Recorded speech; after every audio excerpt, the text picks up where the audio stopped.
মহাকুম্ভে পুণ্যস্নান করতে বুধবার সকালে দিল্লি থেকে প্রয়াগরাজে আসেন প্রধানমন্ত্রী নরেন্দ্র মোদী।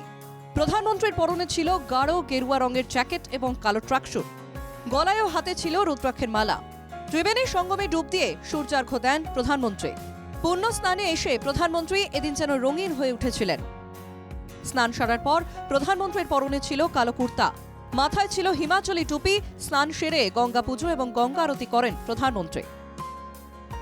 আরতির পর প্রধানমন্ত্রীকে দেবতার মাথায় দুধ ঢালতে দেখা যায়। স্নান ও পুজো পাঠের প্রধানমন্ত্রী উত্তরপ্রদেশের মুখ্যমন্ত্রী যোগী আদিত্যনাথকে নিয়ে গঙ্গাবক্ষে নৌকাবিহার করেন। নৌকা থেকেই কুম্ভ মেলার ব্যবস্থাপনা খুঁটিয়ে দেখেন নরেন্দ্র মোদী। প্রধানমন্ত্রীকে এক ঝলক দেখতে এদিন প্রয়াগরাজে গঙ্গার দুই পাড়েই ছিল উৎসাহী মানুষের ভিড়।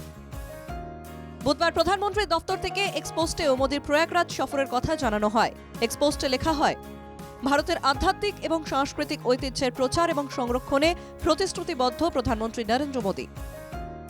তাই সমস্ত তীর্থস্থানের পরিকাঠামো উন্নয়ন এবং সুযোগ সুবিধা উন্নত করার জন্য ধারাবাহিকভাবে পদক্ষেপ করছেন প্রধানমন্ত্রী। কুম্ভের সামগ্রিক ব্যবস্থাপনা নিয়ে প্রধানমন্ত্রী এদিন যোগীর সঙ্গে আলোচনা সারেন। 5ই ফেব্রুয়ারি দিল্লির বিধানসভা ভোটের দিন প্রধানমন্ত্রীর কুম্ভ স্নান নিয়ে বিতর্ক বেঁধেছে। বিরোধীদের অভিযোগ, দিল্লির ভোটের দিনে মোদীর কুম্ভ স্নানের নেপথ্যে রাজনীতি রয়েছে। শেষ পর্যন্ত এদিন প্রচারের আলো শুষে নিয়েছেন প্রধানমন্ত্রী। Bureau report, NKTV Bangla.